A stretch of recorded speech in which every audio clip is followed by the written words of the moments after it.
All right, we here, peoples. JV Wins, Dogon SS.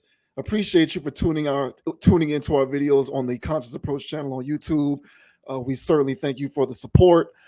As always, if you enjoy the content that we put out on this channel, do your boys a big old solid, hit that like button. We certainly appreciate it. But moreover, we appreciate you being a part of the community, and we certainly do appreciate hearing what everyone has to say with regard to our commentary in the videos. We enjoy the engagement and the dialogue. So please, by all means, keep it coming. Now, with that out of the way, we'll go ahead and get straight away into it. As you can see, first topic of the day, we are talking about, at this point, I don't even think we can call this person a friend of the channel. She's more like family at this point. You know, I really do, for anyone out there who is wondering when are we going to stop with the Brittany Renner topics, just so that you are aware, I really do try to leave it alone, but they keep putting her on all of these platforms that have a lot of followers and viewers and a decent viewership. And so I can't help myself because she keeps saying things that are so incredibly content worthy. And this, of course, is no exception. So Brittany Renner joined Shannon Sharpe on his Club Shay Shay show. And of course, because that's what happens nowadays when you bring Brittany Renner onto your platform, the conversation inevitably shifted to her dating history and the choices that she has made thus far in her life with respect to, what she has done in the industry and writing her book and how she is navigating being a single mother, but still being this prime dating candidate that she upholds herself to be. That's what every conversation inevitably gears itself towards whenever Brittany Renner is brought onto any of these shows. But what we wanted to talk about on this particular episode of the Conscious Approach channel is Brittany Renner's comments with respect to how she slept with 3 men in 24 hours and came out of that experience in her eyes relatively unscathed. So we are going to just go ahead and get right into it. I don't need to really preview what she had to say any more than that. I'm just going to go ahead and play the video and you all can see it for yourself. So here are Brittany Renner's comments, of course, originally prompted by Shannon Sharpe himself.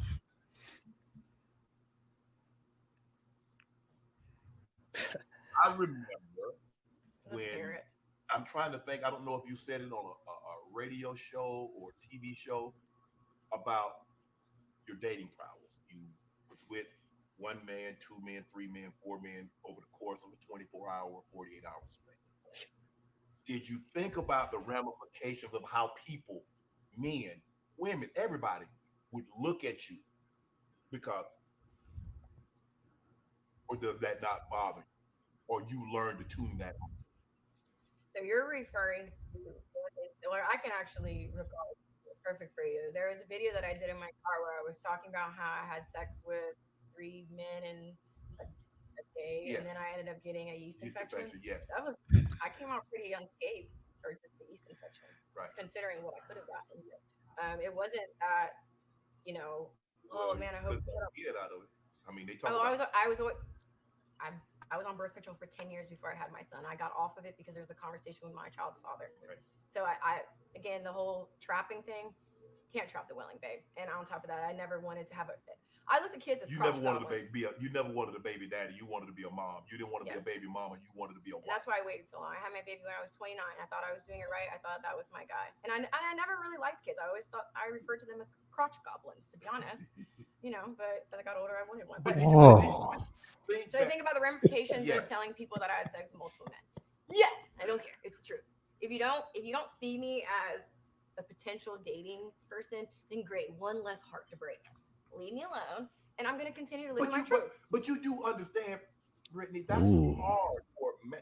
Look, like you said, public versus private. Now, if you and I having a conversation, and you're sitting in here, we have a conversation, and you say, "Well, Shannon, I slept with this many men." Okay, that's one thing. That's between you and I. But to have that conversation, and then everybody, Sam, John, and everybody else knows it, that's a whole different. That's a whole different ball, Brittany. Sam and That John. is 100% a whole different ball game. He is, of course, correct about that. I do agree with her on one thing she said, though. You cannot trap someone who does not want to be trapped. I do tend to agree with that, but that's about where my agreement with her ends. So, what did you think about that, sir? 24 hours, three dudes, yeast infection. And she says she came out pretty good considering what could have happened. Wow. Where do I begin? First of all, I would just like to say that it's disgusting. Let me just go ahead and throw that out there. Also, I would just say that that's typical sex worker numbers. She neglected to tell us how much she made during that 24-hour span. It's probably a healthy bag. The only thing healthy out of that exchange. For her to say that the only thing that she was getting out of this was a yeast infection and unscathed is her words. I call cap on that. I mean, maybe from this experience, maybe just a yeast infection, but I can pretty much surmise, unfortunately, what that box was going on with that. The bacterias and other things that's going on from too many genitalias in there.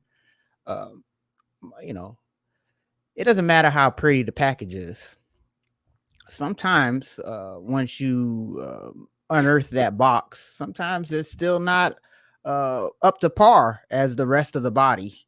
So for her to say yeast infection, maybe some this is a word from last week, I think, but some vaginosis action going on.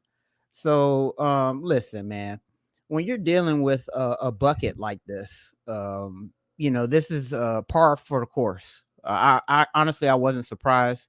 I don't even think that was her highest numbers in a 24-hour span to keep it a buck. But I just think that this is just typical sex worker numbers. There's no shame in her game. She kind of pushes the envelope in the female way, like kind of how Future does in the male realm, the rapper realm, where the most ratchet shit that I can say, but one thing about her is, well, she's actually living this life, but she's pushing the envelope because she's like she's a byproduct of what's been going on in society. She's one of these new people and one of these new age floors. So for her to constantly push the envelope of, you're not going to shame me for my sexual activities, you're not going to shame me, I'll just let it all out there. And she walks around with these stories as a sense of pride, which is concerning for me, for anybody who's watching this on the female end, who thinks that their slorish behavior gets a pass because, well, Brittany Renner is doing it and she's coming away relatively unscathed. So I think, again, as usual, Renner up to her usual dangerous rhetorics. So how do you feel about this whole exchange here? 3 men in a 24-hour span. Yeah, I largely agree. I largely agree with you. And and it's funny too. I think the last time that we talked about Renner, I think I predicted that she would be a cast member on Basketball Wives, and I was just throwing that out there because I was basically saying that my observation of her has basically been that of a basketball wife. She's just not actually on a television show, but she conducts her life and she does her speaking engagements as though she's filming a scene from reality television. And lo and behold, I don't even remember what I had my TV on, but she is actually going to be on the new season of Basketball Wives. So I kind of feel quite prophetic in my prediction therein because I called it.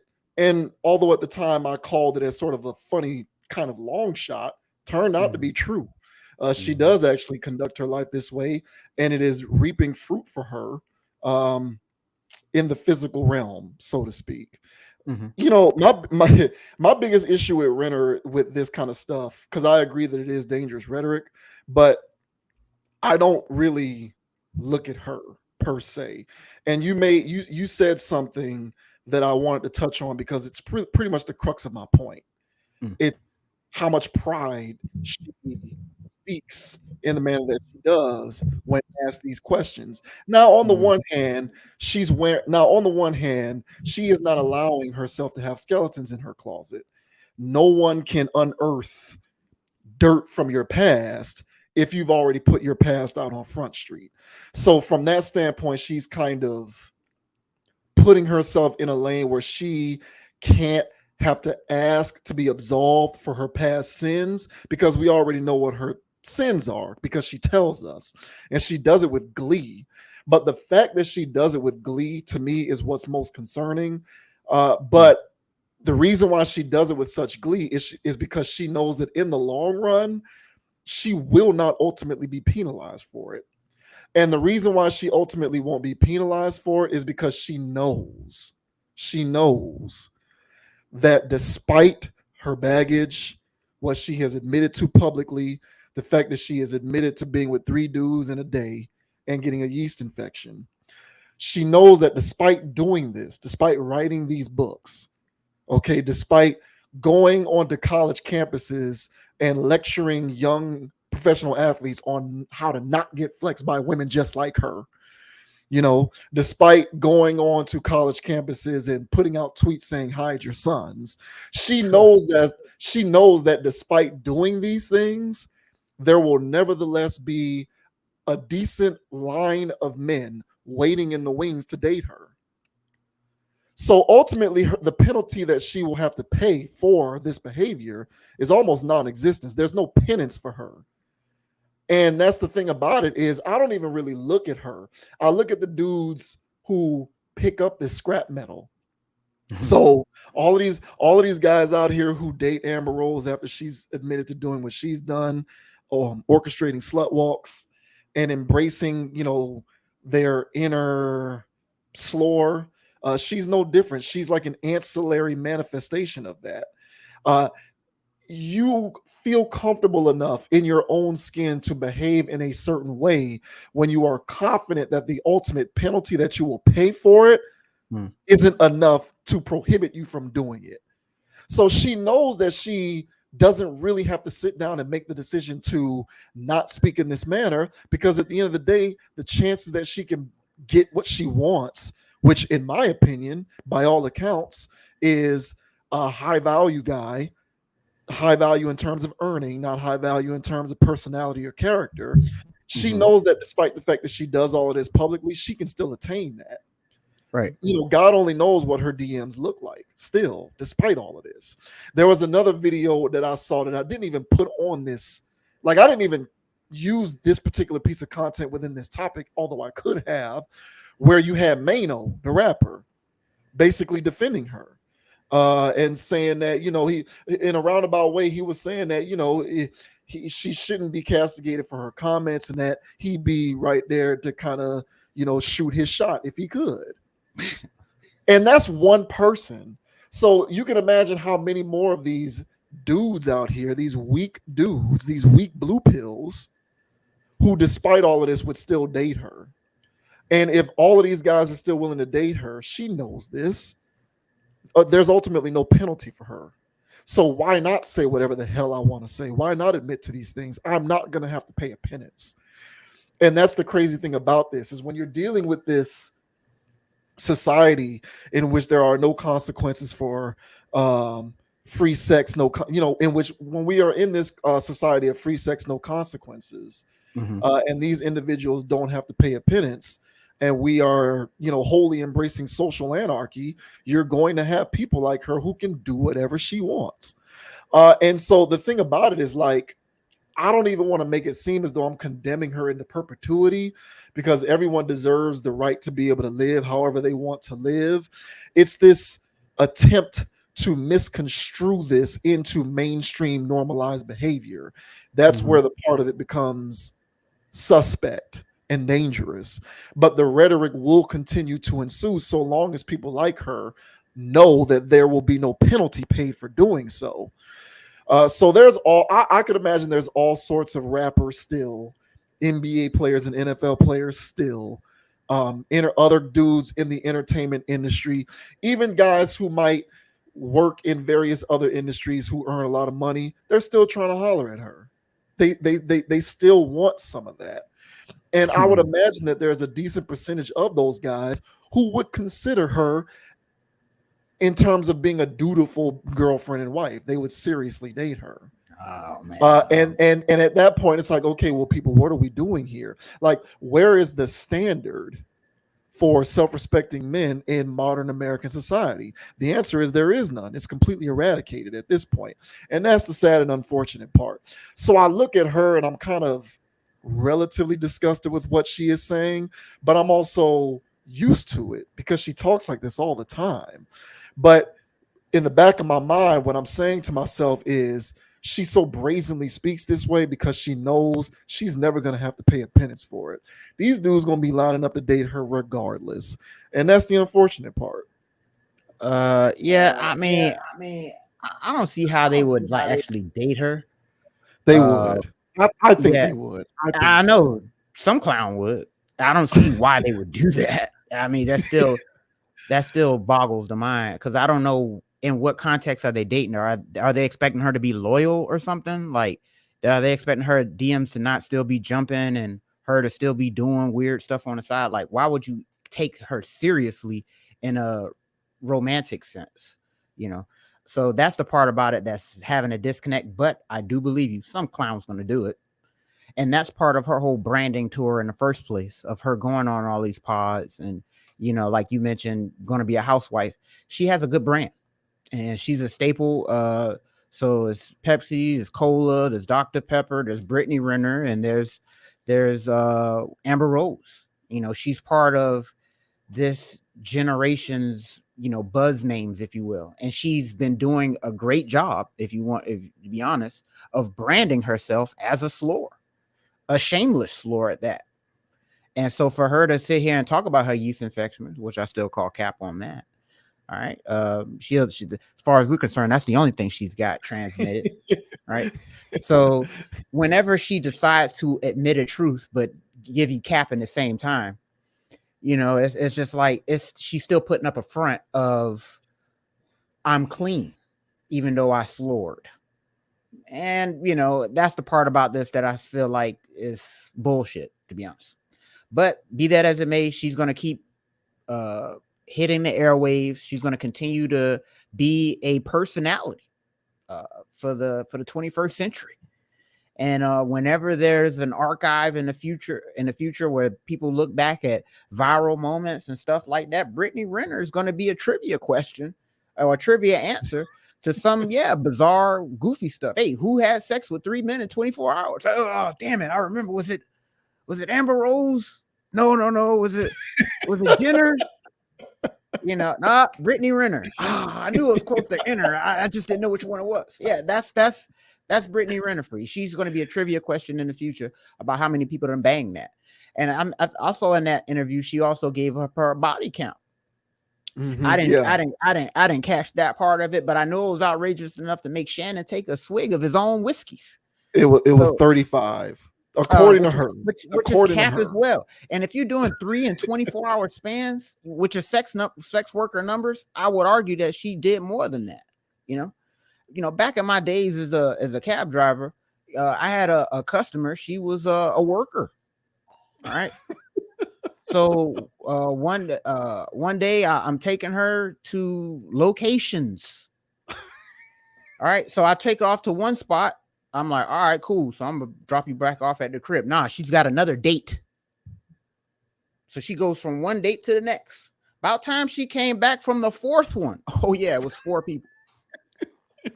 One night. About time she came back from the fourth I was already ingesting odors. But by that fourth one, I'm assuming that person put it in the tailpipe because the odor that came in the car was outlandish. Now, when you're dealing with these buckets, they accumulate more than a yeast infection is my point. And I honestly think that she was doing high-end sex work. So 35 is cap, yeast infections cap.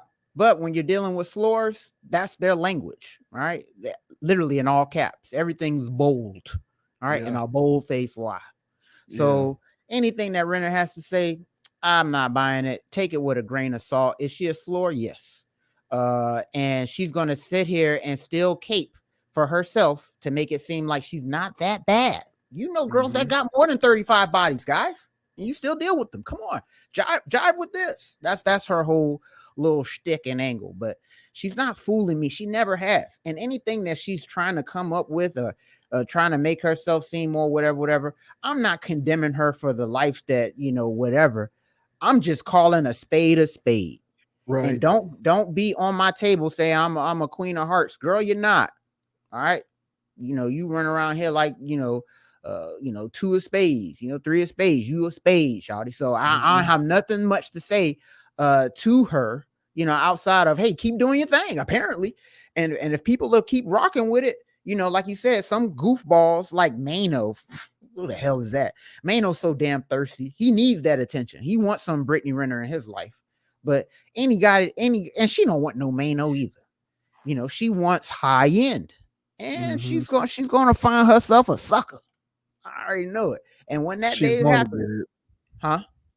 No, I'm saying she's going to get it. She's going to get what she wants. She's going to find herself a sucker. Oh, yeah. She will, man. Ultimately, she will get what she wants. I firmly believe that. And when you know that you can act, it's like a child, like if you don't teach your kid responsibilities and discipline and you just reward them despite their bad behavior, they're going to keep acting out. And then as a parent, you wonder why you got a badass man child on your hands. Well, it's because you didn't teach them that there are consequences for actions when they were ripe with, at the point in their life in which they're supposed to learn that lesson. It's no different. Like, I used to balk at the notion that there's even a such thing as toxic masculinity, because my contention with that term was that, no, you're not going to tether my masculinity to being inherently toxic. Those are just bad people. Don't tie that to their masculinity. That's just them being bad people. And I always used to say, you cannot have one without the other. So if we're going to acknowledge the existence of toxic masculinity, we must therefore acknowledge the existence of toxic femininity. You can't have one without the other. You cannot have toxic masculinity, but then make this assertion that women cannot be toxic. So my thing with this is, people like Brittany Renner, in my opinion, are examples of toxic femininity if we are going to acknowledge the existence of toxic masculinity. So if people like Future and Harvey Weinstein are toxically masculine, and all of these other people who commit these devious acts that we kind of want to condemn because it's like, bad dude, you can't treat women like that, you can't do this, you can't do that. Okay, fine. Those guys are toxically masculine, but she, therefore, is toxically feminine for this kind of stuff. As is the rest of these women who talk like this, these vagina rappers, people like Erica Mena, these reality TV slores, all of these individuals, they're all toxically feminine. You can't have one without the other. So I am willing to, at this point, I am finally willing to acknowledge that there may be a such thing as toxic masculinity, but that is only under the parameters that you acknowledge that there is toxic femininity, because this chick, in my opinion, is toxic. But then again, the difference is, men who are branded toxic can have their careers and livelihood stripped from them. Women who are branded toxic seem to benefit from said toxicity. So, the seesaw continues, and I don't understand that dynamic, but be that as it may, you can be a woman who is toxic inherently, and I don't want to hear anything otherwise. And my last words here, fellas, is say no to these slurs. Not even for a dilly daddle. I think there just needs to be some level of, working on self-discipline in the aspect of, not this time, and just keep telling yourself, no, not this time. It's kind of like a eating out habit, you just used to eating out, and it's like, yeah, I can make food out, or I can eat out. No, bro, just say, don't eat out. And just keep telling yourself no enough, and eventually you won't like those posts. Eventually you won't DM slide. And eventually you won't find, the Renner antics or anybody similar to her appealing anymore. it'll actually be grotesque as it is. So yeah, fellas, try to work on that. It's a good little exercise, and you'll come out better in the long run. So Yeah, I concur wholeheartedly. Yeah, for sure. Yeah, Brittany Renner. Crazy, bro. uh